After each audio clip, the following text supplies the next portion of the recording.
Assalamualaikum warahmatullahi wabarakatuh.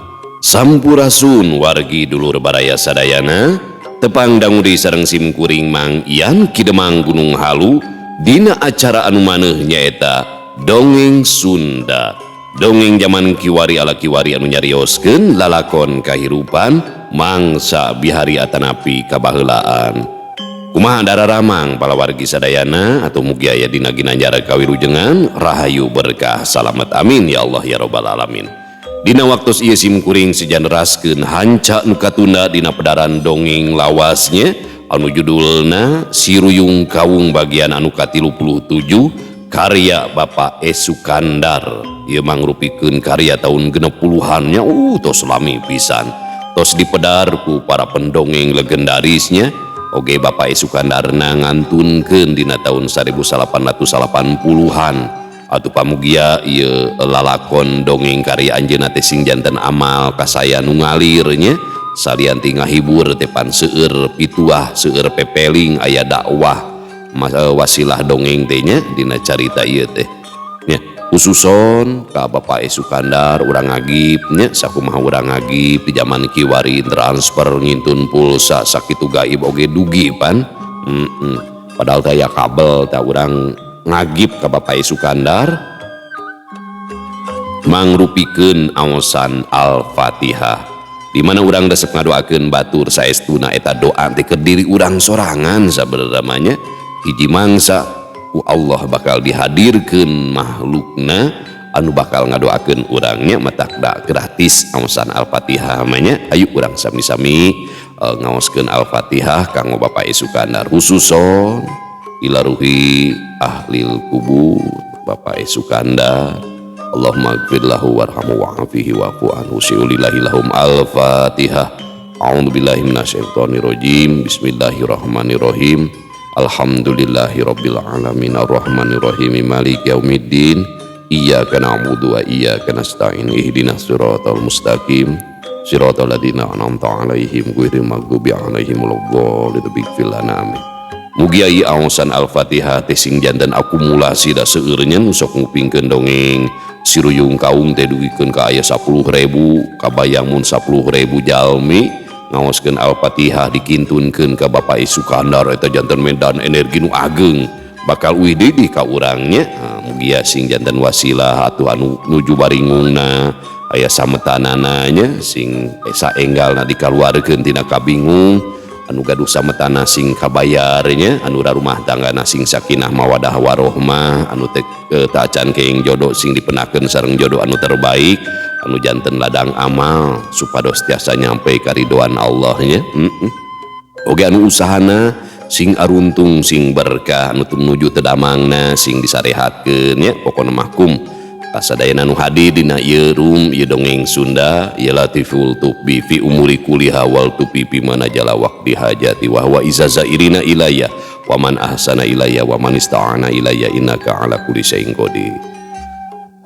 Kumaha atuh salajengna ilalakon Siruyung Kawung teh ulah ka mana-mana tetep manco di channel YouTube-na Dongeng Sunda Mang Ian. YouTube Kisah Tanah Sunda ieu mah hilapnya.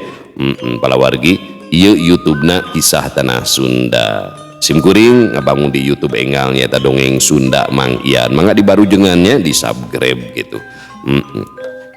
Oke ulah hilap di like di komen sareng di share nya palawargi sadayana ulah di skip iklan ada bager dah soleh dah kasepnya. Atuh pamugian parantos subscribe sing tiasa jantan rencang nu ngahibur ka palawargi sadayana nya pasadayana wae pokona mahkum dulu-dulu nu aya di lemur barayan wae di kota oge di pangumbaraan seueur di luar negeri sok mararanco dina dongeng Sunda teh nya laku ngraos disambungkeun kana speaker aktif speaker bluetooth terasa umpamina ngaros kahibur ku pedaran dongeng simkuring terasa hoyong apresiasi tiasa kana nomor dana ieu nya tong ageng-ageng 2000 we etang-etang parkir wewes gitu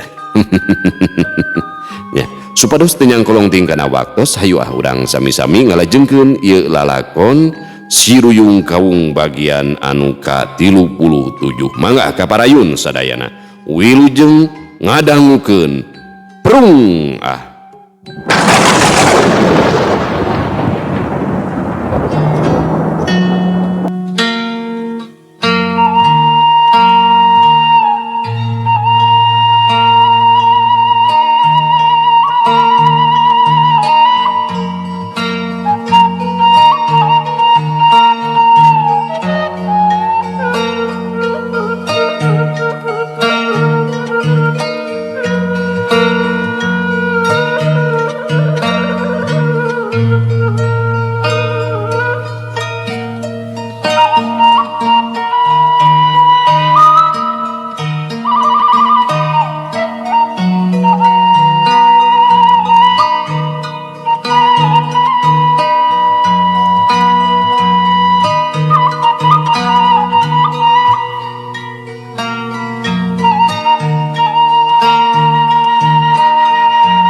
Tah palawargi satacana dilajeng sakali diulah hilapnya da simkuring mah sakadar parodi di zaman kiwari etang-etang malikeun katinengnya kamangsa kabaheulaan versi simkuring estuning tengi belat ka mana-mana gaya simkuring saumpamina dibandingkeun sareng para pendongeng nu sanes matang tos benten seueur pisan kakirangan kumargi kitu ieu mah khas simkuring gaya simkuringnya hapunten tina samudaya kalepatanana kakiranganana oge hal-hal anu teu sapagodos sareng kahoyong palawargi sadayana khusus para pecinta dongengnya kadang sok aya selipan heureuyna tanapi kumaha da eta mah kumaha bari laep ongkoh deh nya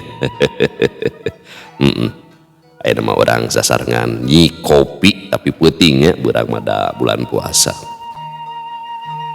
hanca teh nembe dugikeun ka Surya oge nafsuna geus teu kaambeuh deui dumeh disebut-sebut menang timu ti jarian padahal ceuk pajamian oge menang nyulik ngan hanyakalna teu disebutkeun ti mana-manana oge anu jadi inung bapana sama sakali teu disabit-sabit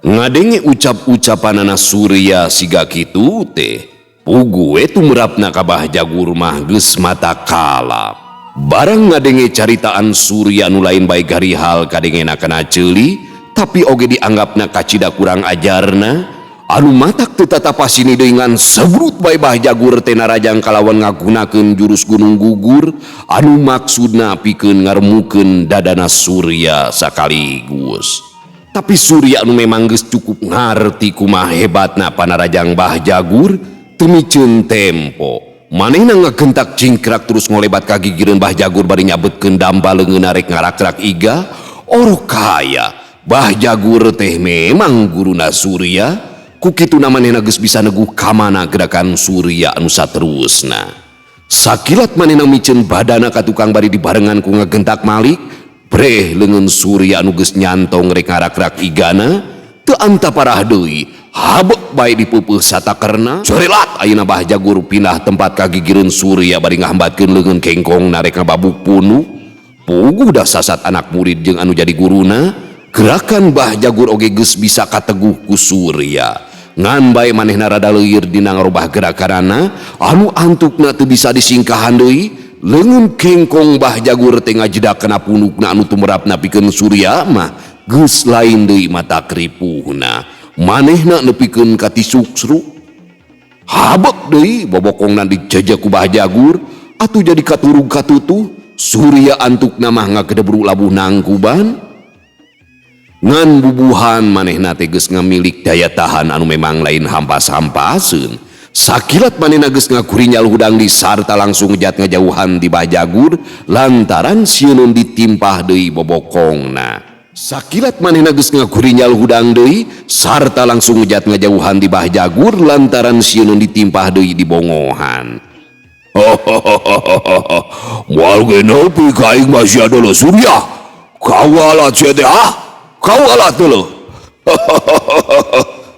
bah jagur bari ngagak-gak kawalat podol sero puguh sawajibna manusia jahat kawasi lain mah kudu ditumpes Surya nyereudeg gahareupeun bah jagur kawanina mah masih keneh gembleng bah bejo nu harita teu pipilueun manehna ngoloyong ka sisi geek bae manehna mah diuk luhureun batu sedengkeun gumilar jeung pamajid jadi pada ngarasa bingung kudu kumaha nya pilakueun rek ngantep asa kacida salahna rek ngabantuan Surya asa kurang berenah deui adi rek terus ini tinggalkeun anu galungan komo kacida salahna leheung lamun Surya anu unggul kumaha lamun manehna nu asor ongkoh deui ras inget ka bah bejo ayeuna cicing soteh teu ngabantuan tapi lamun maranehna geus indit mah piraku we Surya teh teu dikarepuk mikir kana hal eta gumilar jeung pamajid antukna mah jadi paplong-pelong saolah-olah silih tanya kumaha pilakueun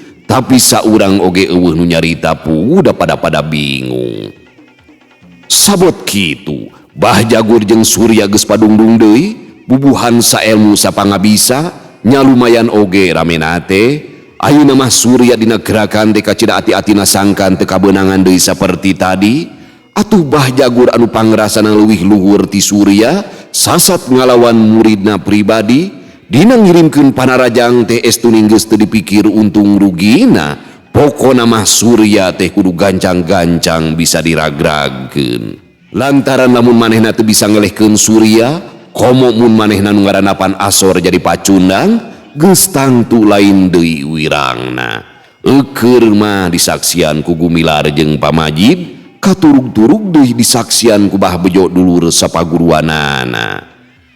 Gumilar nu harita geus nyaksian deui, manehna geus bisa mastikeun yen ieu anu keur padungdung teh saimbang. Lamun Bah Jagur mah dina gerakanana teh leuwih mantep sarta tenggelan-tenggelanana teh leuwih ngabahayakeun, tapi Surya oge tetela meunang tanaga sarta gerakanana leuwih lingas. Tapi ari lila-lila mah ngaran-ngaran murid kanu jadi guru, nya Surya teh teu burung kawalahan oge. Manehna ayeuna mah terus-terusan mundur pikeun nyingkahan panarajang-panarajang Bah Jagur anu sakitu matak ngabahayakeunana. Hal ieu teh ku Gumilar oge geus kajudi. Barang mireng Surya bangun anu geus kapeped, manehna ngarasa teu tega lamun saterusna ngantep sedengkeun Surya kawas anu bener-bener moal bisa tahan. Ku kituna Gumilar rikat luncat ka tengah pakalangan pikeun misah anu galungan. Pangpang na rek nanya heula ka Surya kumaha pamaksudanana ayeuna, naha arek terus milu atawa moal. Lamun moal Gumilar rek init deui nuruskeun lumakuna, tapi lamun arek Surya kapaksa kudu daek ngeureunkeun patelakna. Hanas cenah eta aya kapanasaran bisa engke diteruskeun deui. Surya barang ngadenge cacaritaan Gumilar, udah karepna oge hayang terus nuturkeun nyaeta rek di guruan pangabisa manehna, gajleng bae luncat ka sisi bari pok manehna ngomong ka Bah Jagur. Jagur, nu dimaksud tadi oge ku kaulah lain rek ngamunyah-munyah ngadu tanaga, tapi kaulah mah ngan estuning rek nanyakeun sahari inung bapak kaula anu sabenerna. Ku kituna ayeuna mah leuwih hade urang eureun. Eukeur mah kieu peda teh sama sakali pikeun kaula mah teu hayang. Oge deui, kaula teh boga maksud dek marengan Pak Gumilar. Tapi lamun Andika keukeuh moal nerangkeun anu dipimaksud ku kaula tadi, nya teu naon. Ngan engke meureun ka hareup, pasti kaula bakal ngadatangan di ka ujung kulon pikeun manggihan Andika. Pauum, mangga we ayeuna mah urang angkat.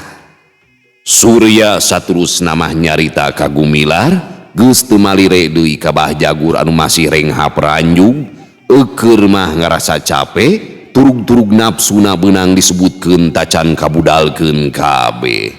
Waktu Gumilar, Pamajid sarta Surya geus arinit deui, teu Bah Jagur teh huntuna mani kekerot, ngarasa hanjlu dumeh sasatna dipangjatkeun ku musuh. Da cacakan lamun teuras ka Gumilar jeung Pamajid mah Surya teh piraku teu diberik lantaran hatena kacida gemesna. Nafsuna tacan kabudalkeun kabeh, ngarasa nyeri anu lain di kieuna manehna ngalaman dihina-hina ku nu sahandapeun. Malah mun diingetkeun mah yen Surya teh kungsi jadi anakna, lain deui atuh hate Bah Jagur teh nyongkabna. Tapi nya kitu ngan ukur batin nafsu da ari dilaksanakeun mah teu waniun, sok inggis Gumilar atawa Pamajid pipilueun. Da geus tangtu maranehna teh bakal aya di pihak Surya. Ku kituna kalawan teu loba omong deui, leos bae Bah Jagur jeung Bah Bejo teh arinit ti dinya, bari mawa hate teu geunah kabina-bina lantaran maksud rek ngawejek Surya teh tetela teu bisa dilaksanakeun. Pamiarsa sadayana, cag lalampahan Gumilar Pamajid katut Surya.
Pamirsa sadayana, ngaran-ngaran kanu jadi murid, pamurtala sanggeusna jaja balik teh hatena mah teu boleh nyolok, bakuna mah ongkoh jaja kumanehna teh dibere pancen pikeun maluruh wijana. Tapi sanggeusna mulan malen teh taya beja-bejana acan, naha maluruh wijana teh aya hasilna atawa henteu, atawa memang manehna dina papanggihna jeung Bah Jagur teh kasoran teu bisa ngungkulan jajatena. Hal ieu teh teu saeutik mangaruhanana kana katengtreman hate pamurtala. Komo lamun manehna ras inget ka gumilar mitra dalitna nu memang didama-dama, lain pedah manehna ngarasa serab ku wosena, tapi ras manehna mikiran ka aki sidik anu jadi aki sarta guruna gumilar. Kapan pangna manehna jadi babalik pikir teh sasat aki sidik anu jadi jalana, oge lamun seug manehna inget ka aki sidik, manehna teh bet asa jadi boga dosa lantaran manehna teu bisa neuleuman kasusahna gumilar anu dilantarankeun ku leungitna anak anu kabuktian diculik ku Bah Jagur ti ujung kulon. Kukituna lain deui pamurtala kumejotna hayang geura papanggih jeung jaja pikeun nanyakeun hasilna, geus puguh jeung gumilar mah manehna teh ngarasa kacidasonona, carek wiwilangan mah mani dina biwir panon kacipta rengkak polahna. Teu ngabelenyeng soteh manehna nyungsi ka Garut, pamurtala teh ngarasa isin ku diri era ku awak dumeh boga rurupaan teh teu parok jeung batur. Sakalieun incah teh sok loba anu pangejatkeun mun sakalieun pasarandog jeung musejen.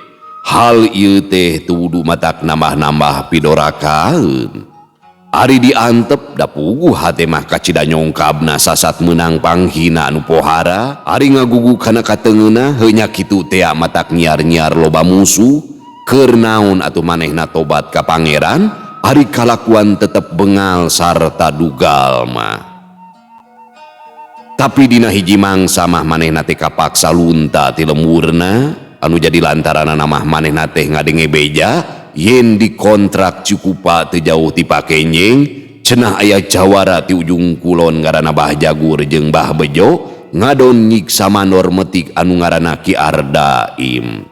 Ngan untungna teh cenah kaburu aya nunulungan ku hiji budak ngora urang Bungbulang anu katelah nama disohorkeun si Ruyung Kawung. Dumeh eta budak ngora teh tara mamawa pakarang iwal ti Ruyung Kawung anu geus kacida herangna. Atuh memang ti kandang Gusti teh aya pangparatan jalan anu brasna ka daerah Bungbulang. Malah lamun motong norobos mah pikeun anu geus biasa, asa teu jauh-jauh teuing. Ieu sababna anu matak beja-beja ti Cikupa teh gancang pisan nerekabna ka kandang wesi. Lantaran ngarumasakeun teh dina lumakuna teh pamurtala ngadon totorobosan milihan jalan anu suni, ngan bubuhan geus apal, pikeun manehna mah teu matak ngajadikeun bingung, tekung silila oge manehna geus anjog ka Bungbulang, tidinya terus manehna ngagedig ka Bojong. Bojong geus kaliwat terus maju ka Nangkaruka, ngetrik deui ka Pakenjeng mengkol ka Cikupa. Kakara didinya nanyakeun mandor Ardaim, teu matak hese, jol-jol aya nu nuduhkeun we. Ngan nyaeta si jalma anu tas nuduhkeun teh kalah terus indit purat perot kawas anu manggih kareuwas. Srog pamurtala ka imahna Ki Ardaim ngan hanjakal deui bae. Ki Ardaim teh keur ka Wanagiri, atuh anu nyang hareupan teh ngan ukur pamajikanana, kitu oge meuni hareresena keur rek nepungan teh komo budakna anu leutik keneh, ari gok ari dengek bae ngoceak, disangkana mah meureun aya jurig kuris lahaloho. Pamurtala maniti peperket nahan hate, ku kitu nama uyuhan kuat oge palebah dinya nama, heupira aku teu ngamaklum kumaha rarasaana pamurtala waktu harita. Eta we geura ti bedeng-bedeng sejen mani ronghok narempokeun, ari heg kabeneran kareret ku manehna, jalma-jalma teh ting kalieus ngarelok ka jero imah, malah anu keur aya di buruan mah nepikeun ka ting biribit ka jero imah lalumpatan. Lantaran Ki Ardaim teu nyampak, pamurtala teu daekeun unggah, ongkoh ku pribumina oge diantep sina ngajengjen bae nangtung ngahandapeun panyaweran ku kituna manehna teu bisa manggih katerangan anu leuwih tetela pamajikanana Ki Ardaim ukur nyebutkeun anu nulungan teh bener budak ngora urang bungbulang. Geus karuhan kitu mah leos pamurtala teh indit balik deui ka jalan urut tadi maksudna mah ulah kagok lengkah manehna teh rek terus bae ngajugjug ka bungbulang pikeun manggihan si ruyung kawung sugan bae manehna manggih katerangan anu ngeunaan dirina Bah Jagur. Naon sababna pangna manehna aya di Pakidulan bisi aya patula patalina jeung gumilar atawa jaja kitu sababna nu matak manehna nalengteng Bah Jagur teh. Mun pamurtala mah masih keneh di jalan karena mah nurek diteangan anak keur ngalasuluh dibantuan ku Nyi Ipah ari Widarma tunggu imah ngabaturan nini amah lantaran poe eta teh kabeneran aki mursid keur ka Citalahap tadi isu keneh pisan disamper ku Madrawi ticihi ke aya kepentingan cenah anu aya patula patalina jeung pakasabanana. Waktu karena keur ngageduk nampolan catang pisuluheun sedeng Ipah mah keur kukurusukan di Nubala maksudna mah rek neangan suung regang-regang menang ngarorotek teh geus ngahunyud binuh menang satolombong atuh suluh menang nampolannya kitu keneh geus ngagunuk menang meungkeut jadi satanggungan tacanjung soteh baralik nyaeta teh Nyi Ipah teh keur neangan suung heula. Tambah kesel ngadaguan geduk deui bae karna teh nampolan catang anu masih keneh ngagelempeng moal parat ku 3 poe deui. Teu aya geuning suung teh Kang Nana. Ipah geus ngurunyung deui nyampeurkeun beungeut geus jeer kapanasan. Nya puguh oge hese ngahaja-haja di teangan mah. Ari eta ngalah naon Pah? Karna bari ngareret kanu dikandung ku juru sampingna. Lember ieu mah Kang. Ipah bari ngoloyong nyampeurkeun. Loba? Karna ngarandeg digawena patikna disarandekeun kana tangkal. Nya cekap we sakieu mah. Ipah bari nembongkeun lemberna. Ih, raos lember oge. Ngana jakal teh nyakrek asa ngegel ceuli.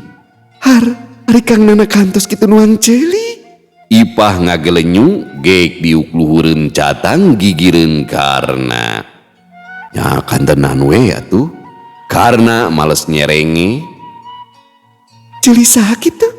Ipah tetep ngagelenyu beungeutna beuki JR dina pakulitan hideung santen teh katempona ku karna mah mani asa beuki manis bae. Nya ceuli Ipah atuh. Na iraha kitu? Geuning ieu aya keneh. Ipah bari ngarampa daun ceulina. Har, na teu karaos kitu.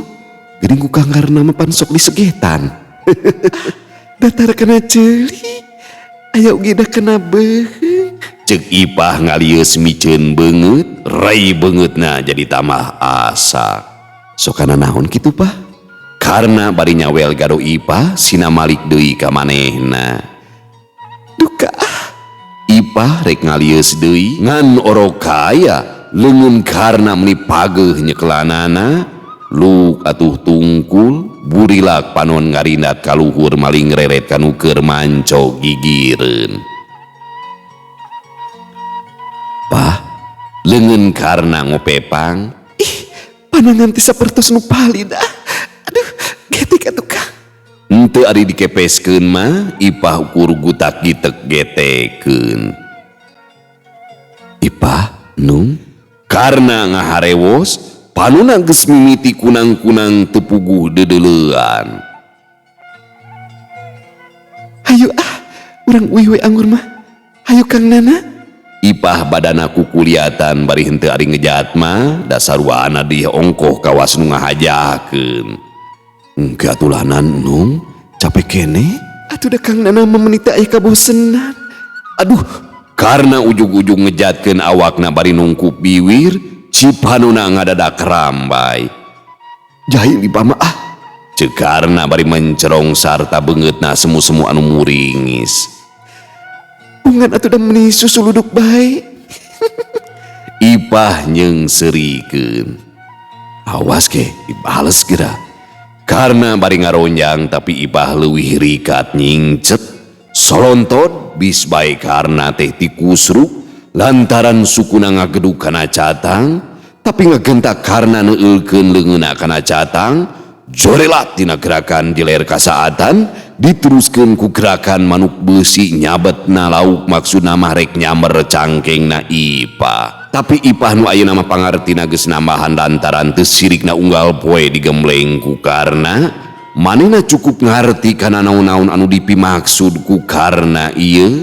Kesit Ipah alah matan tatit, manehna ngaborengkalkeun sakilat terus ngayapak dina gerakan canghegar ngagalaprak. Corelat jung, manehna luncat pindah tempat terus ngajega nyerangkeun karna anu keur kokotetengan leungiteun lawan. Pira ku aya guru eleh ku murid Kang Nana mah. Ipah ngaheheh nyeungseurikeun. Teu sangka kuda ujung kulon teh jadi lingas geuningan. Karena ngabelehem tapi ari hatena mah ngarasa kayungyun ku gerakan Ipah anu sakitu rancingasna. Jauh bedana lamun seuk dibandingkeun jeung waktu samemeh digembleng ku manehanana. Pungan we atuh dah jokina purunyus. Ipah nembongkeun lelewa anu matak gregeteun naker. Bane we atuh kudana make ngadatar-tar ti sasari. Karena bari ngeteyep nyampeurkeun. Atuh da jokina teh aya kawargan, jadi we kudana ngadat. Ipah bari cingceung lantaran geus kajudi. Tangtu karena teh rek narajang deui. Alah moal teu lineuk ke dalam tos ngaraoskeun mah. Karena bari ngajorelat tina gerakan maung rek nekuk punduk. Tapi Ipah anu memangna geus sayaga taki-taki ngan sakilat manehna ngagunakeun gerakan bajing luncat, diteruskeun ku gerakan sero nyusup terus ngaborengkal kagigireun karna bari nyoba-nyoba ngabuskeun jurus jongjolong notog rek ngicip-ngicip iga. Saenung saeta. Karena ngebrehkeun pamujina dibarengan ku ngakilekna badana nyingkahan panotog Ipah, sok padahal lamun ku manehna diantep disinakeun-akeun heula mah moal naon-naon lantaran geus kataksir jurus Ipah teh teu ngagunakeun tanaga sapinuhna. Oge lamun ku manehna diantep tangtu bakal leuwih gampang pikeun newakna. Ngan nya kitu karena sakali ieu mah rek nyoba-nyoba geus nepi ka mana kamajuanana teh. Hiu, leungeun kana rek nungku pigelang Ipah bari leungeun kencanang ngolebat di luhur anu maksudna mah rek ngarawu punduk, tapi Ipah ngagentak narik leungeunna. Lep nyumputkeun awakna bari ngacorelat ka gigir. Karena rikat ngagilir bari rada mundur saolah-olah nyieun lolongkrang pikeun manehna supaya bisa sampurna newak base anu jadi lawan. Oge pikeun nyingkahan panarajang Ipah da geus tangtu bakal ngahanca kana kekemplongna. Tapi teu kira-kira karena ngaranjugna lantaran ijiranana teh tetela nyalahan. Ipah anu disangkana rek terus ngaganggu kana kekemplongna teh manehna kalah ngajaul ka tukang ngagunakeun gerakan jeler kasaatan. Atuh daek teu daek kapaksa karena teh jadi newak angin. Nah becileureun atuh Kang Karna. Ipah nyikikik di tempat anggang nyeungseurikeun anu keur coloho kapalingan ku gerakan manehanana. Sae Ipah, sae leres tah kedah kitu. Karena bari nyebruti narajang, leungeunna duanana ranggah rek ngarawu cangkeng lengke. Tapi bener-bener gerakan Ipah teh kacidalingasna teu beda we ti manuk kapinis ngan sajorelat pisan micieun awakna kagigir. Karena nyusul tepusku gerakan manuk besi, tapi Ikah rikat ngagunakeun gerakan aclok bangkong karena ngagentak mihlaan kana lolongkrang anu baris ditincak ku Ipah. Beunang da ayeuna mah. Karena ngagero bari ngarangkulkeun dua leungeunna, manehna geus ujub sakali ieu mah Ipah teh moal bisa hojah deui, tapi buktina karena kalakah ngaranjug deui bae lantaran manehna kalakah newak angin. Ipah anu geus nyantong teh ngadadak ngaleungit tina sasaranana. Memang Ipah dinangan sakiceu pisan geus hasil ngagunakeun gerakan pucuk awi ka tebak angin tutungkusan ti ujung kulon. Geus kitu celeng bae manehna ngagunakeun gerakan simeut ngejat ngajauhan. Naon nu kenging teh Kang Nana?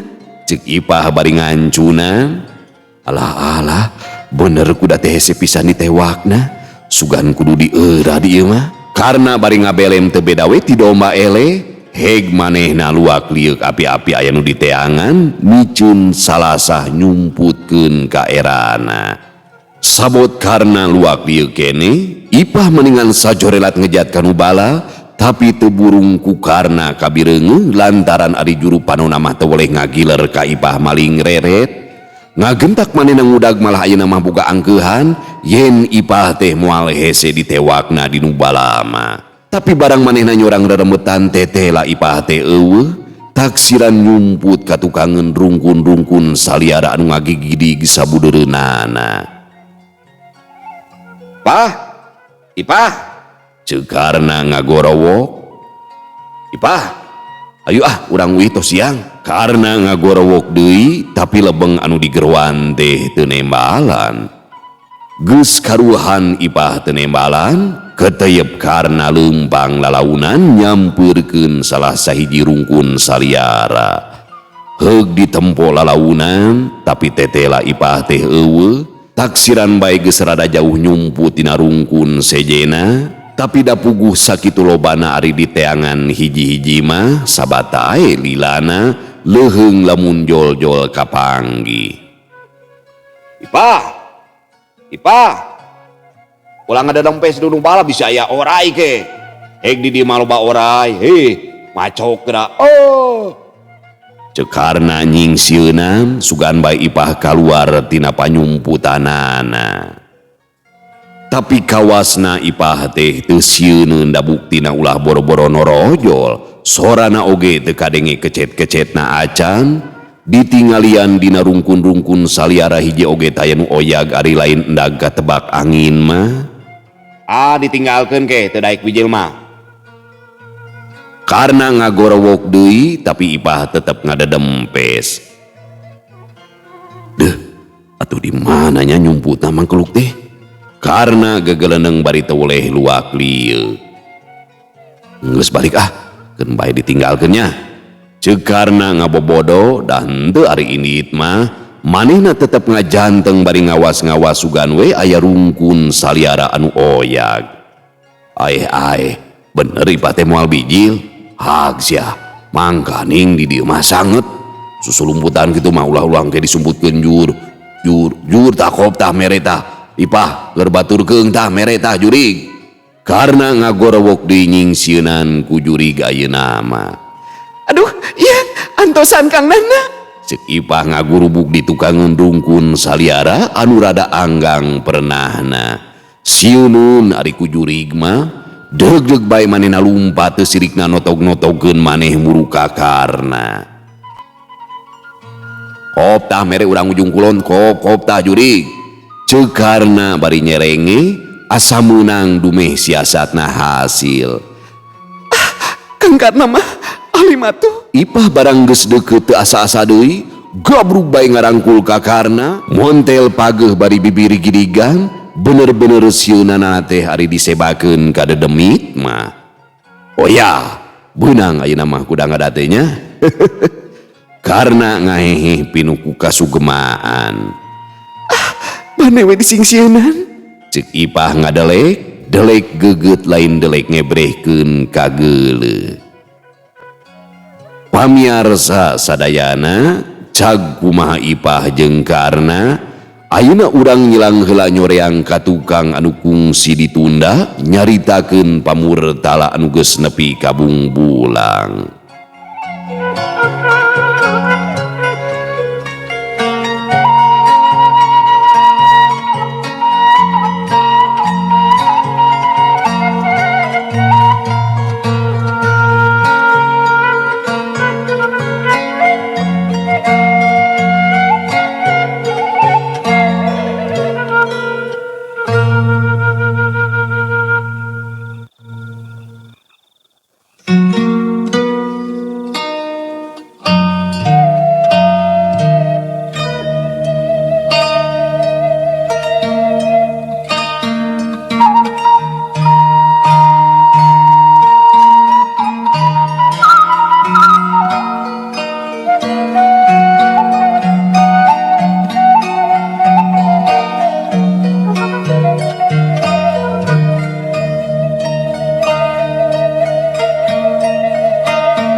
Pamiarsa sadayana, cag kumaha Ipah jeung Karna, ayeuna urang nyilang heula nyoreang ka tukang anu kungsi ditunda nyaeta nyaritakeun pamurtala anu geus nepi ka Bungbulang.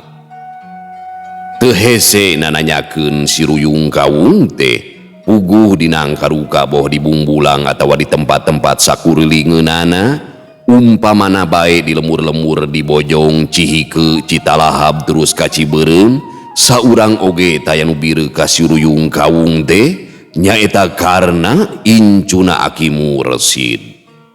Kuncung-kuncung teh pamurtala muru imah panuduhan kabeneran nu aya di imah teh ngan Widarma nini amah keur di jero imah. Aki Mursid dacan balik ti Citalahap sedengkeun Karna jeung Ipah masih keneh di jalan.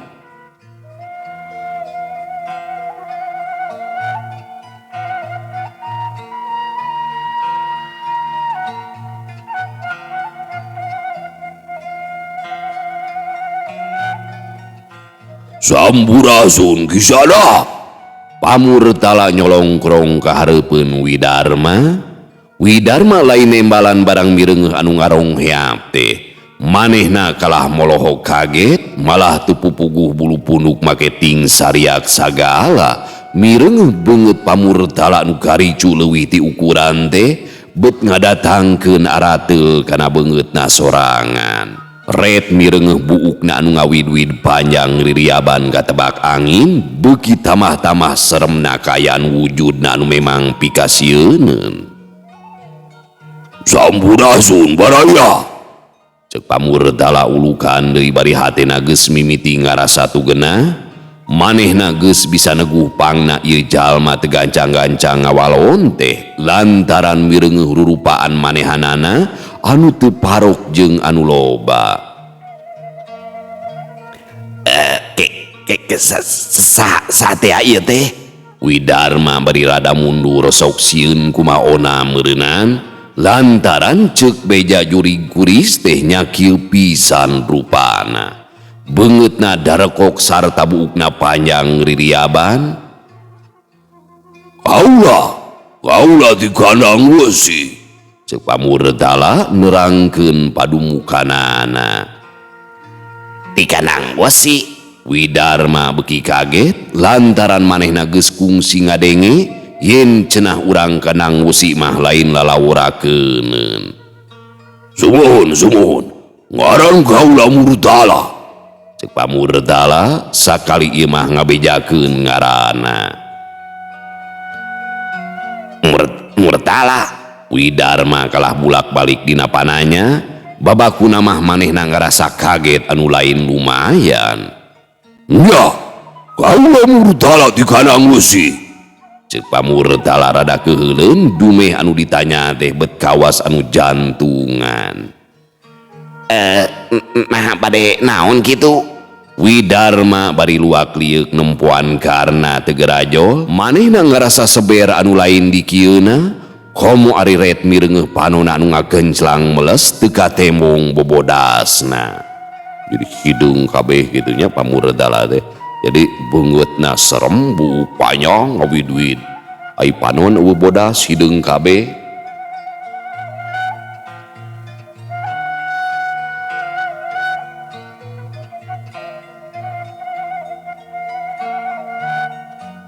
Kaula teh sejanaroskeun Ruyung Kawung, pamurtala mimiti nerangkeun maksudna.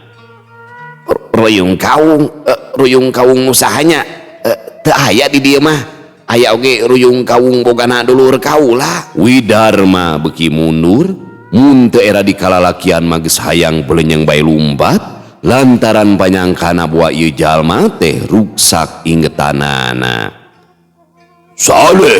Sanes eta paryogi ku Ruyung Kawung adika teh tara nyieun di dieu mah. Ongkoh tangkal kaungna oge jauh tempatna kudu kaleuweung. Eta kisila mah sok wakan empas nu ditaroskeun teh ieu mah jenengan jalmi, ceuk pamurtala geus mimiti keuheul beut asa nyarita jeung budak leutik. Sumuhun teu aya jenengan Ruyung Kawung di dieu mah. nah aya kaperyogian naon kitu baraya? Ceuk Widarma ngadadak keras inget kakarna, kapan manehna teh katelahna ku urang dinyamahnya si Ruyung Kawung. Katelah ku babawaanana nu minangka pakarangna anu tara lepot tina tonggongna. Tah geuning, leres kitu ieu bumina. Ceuk Pamurtala rada bear ngarasa bunga pedah anu diteang teh kawas-kawas bakal kapanggi. Kelanan nah aya kaperyogian naon baraya teh?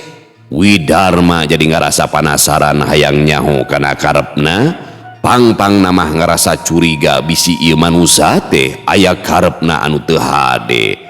Komo lamun inget kana tempat padumukana namah memang teu salah-salah teuing, lamun manehna jol-jol neundeun kacurigaan teh. Tah, aya perluna we, rek nepungan si Ruyung Kawung. Ceuk Pamurtala anu memang watekna babari jengkel, ngadadah kakeheulna timbul deui. Asana teh naha ieu jalma meuni talete-talete teuing? Sumuhun naon atuh peryogina? Widarma oge ngarasa teu ngeunah pedah Pamurtala nembongkeun bubuden anu semu-semu morongos. Namun ditalete-talete teuing baraya. Andika nu ngaran si Ruyung Kawung teh. Lain kaula mah, tapi sakuduna kaula nyaho naon saestuna pamaksudan Andika. Ceuk Widarma rada teuregeus nyaritana, kacurigaanana ayeuna mah beuki nambahan. Atuh ari lain mah mari teu telepek teuing. Kaula mah hayang nyaho heula nah bener di dieu imahna atawa lain. Perkara urusan mah kumaha engke kaula jeung manehna. Asana teh Andika mah teu perlu hayang nyaho. Saksian bae engke di mana kaula geus adu harupan. Ceuk Pamurtala geus mimiti naik amper. Tapi kaula dulurna baraya. Sakuduna kaula oge nyaho kana maksud Andika. Sanu nyaho Andika rek nepakeun rurujit. Uluh eta, daya manusia tuas-tuas teuing. Jeung nanya asana teh mani kumaki teuing. Yeuh baraya. Kaula teh rek nanyakeun patula patalina jeung Mbah Jagur ti ujung kulon. Saha Mbah Jagur? Teteh lah Andika teh lain manusia regejeug. Ceuk Widarma bari taki-taki geus cok we yen ieu manusia teh tangtu komplotanana Mbah Jagur. Bisa jadi pangna datang teh rek mangmaleskeun ka nyeri. Kapan Mbah Jagur teh geus kungsi diragrageun ku karna basa dicikupa teh ya. Barang Pamurtala ngadenge caritaan Widarma nu sakitu rungsebna kana ceuli, ana reup teh beungeutna anu memangna geus poek mani keunteul perbawa getihna nu geus naek ka luhur. Ceuli ngungeng katorekan sarta daun ceulina ngarasa panas lir disebit. Panuna anu herang taya bobodasan teh gular-gilar semu hurung nepi ka Widarma mundur sababaraha lengka. Manehna ngarasa gigis anu lain di kieuna. Memang wosena tacan kanyahoan, tapi eta mireungeuh kaayaan beungeutna ditambah di ngadenge sora anu ngawik-wik, matak ting puring kak bulu punu anu kadengena mah siga tina sirahna. Memang kieu kaayaan Pamurtala. Lamun amarahna geus teu bisa dibenung deui teh, adat-adatan teueuh kanang wusi sesa-sesa zaman baheula, waktu keur ngagugulung hawa nafsu ngumbar amarah dina ngalakukeun maksiat, sakali mangsa mah sok rajeun datang deui. Komo deui ayeuna mah sasat Pamurtala teh meunang panghina ti budak satepak anu masih keneh bau jaringau. Andika teh sudun teuing baraya. Taksiran Andika teh tacan bodoh ka kaulanya. Ngahina teh mani bebeakan ka cida teuing, ha? Ceuk Pamurtala ngeteyep ngadeuketan Widarma. Tapi rek naon atuh nanyakeun si Ruyung Kawung ari lain rek ngalakukeun hal anu teu hade mah. Widarma terus mundur, sanajan bener manehna ngarasa seber, tapi ari taki-taki mah teu burung. Hiji-hiji harepan pikeun manehana mah ngamuga-muga supaya karna teh tereh-tereh ngarongheap. Kaulah mah lain dek maksud goreng baraya. Tapi sanajan gitu, kalakuan Anika asa kacida pisan. Temerenah lamun ayeuna teu dibere pelajaran teh. Ya, supaya Anika nyaho saha diri kaula anu sabenerna. Nyarita kitu teh pamurtala bari ngolebatina gerakan Rawu Kelong, maksudna mah rek newak badan Widarma. Moal ari rek dibinasa mah ieu bongan we geus wani-wani ngunghak campla kanu leuwih kolot umurna. Widarma lain deui ngaranjugna, sora anu ngawik-wik beuki nama hanting sarblak sedeng direungeuh buukna anu ririaban geus lain deui ngajadikeun seberna hate. Tapi sanajan kitu, Widarma teh lain golongan lalaki anu leutik burih miyuni hayam kabiri. Sakilat manehna ngalelepkeun badana, jorelat luncat ka gigireunana bari nyamberkeun dampal suku katuhna kana bincurang pamurtala. Bareng jeung eta, leungeun katuhna ngahiuk kaluri pake nakis leungeun pamurtala, sedengkeun leungeun kencana ngangkang sahiba sirahna. Dina waktu manehna ngakilek ka katuh sanggeus dampal sukuna hasil dihandap barang hakan, leungeun kencana teh teu anta parah deui terus bae ngahiuk rek ngahancap punduk. Ngan bae pamurtala teh lain lawan atah-atah. Sakitu bincurangna kungsi kabeunangan kawasna teh teu ieuh dirasa. Barang kumanehna karasa hiukna angin anu rek ngahanca kana pundukna, manehna lain ngejat tapi rika tepak deku bari numpangkeun dampaleungeunna anu katuh kana punduk. Dina beukna dampaleungeun Widarma niba, kalawan saguriweul pisan dampaleungeun Widarma teh geus bisa dicerek anu saterusna dicentok ka hareup. Di dieu geus bisa kaukur kumaha kahebatanana tanaga pamurtala. Da eta we awak Widarma teh nepikeun ka ngalayang ka hareup ngaliwatan badan pamurtala anu saterusna ngagedebut kana taneuh. Heunya lumayan we ari beuk ari sek bae Widarma teh teu usik deui. Ku kituna mah sarua we jeung anu digebot ti luhur.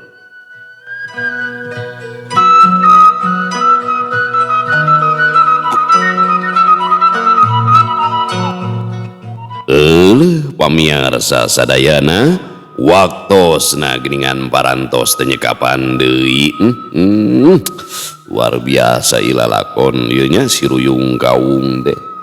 Dina segi gaya bahasana pan benten sareng basa kiwarinya, dina kalima dina istilah-istilah gitu, dan asa tagteg tog gomopan ejahan-ejahan kapungkur ieu mah nya bala wargi. Nu tadi teh ya lamun Cimahi diseratna teh Jimahi gitu, amun jang teh disebutna teh dejang gitu nya, di kadang pabaliut gitu. Ejahan kapungkur mah anu bukuna masih kene kertas koneng dia geuningannya. Mudah-mudahan sing janten pangemut we di pedar teh dongeng si Ruyung Kawung teh nya palawargi sadayana, malikeun katineung ka mangsa kabaheulaan wasilah karya-karya Pak Sukandar anu melegendanya dina dongeng persilatan.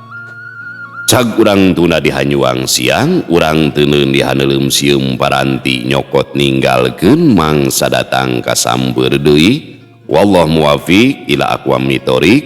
Wassalamualaikum warahmatullahi wabarakatuh.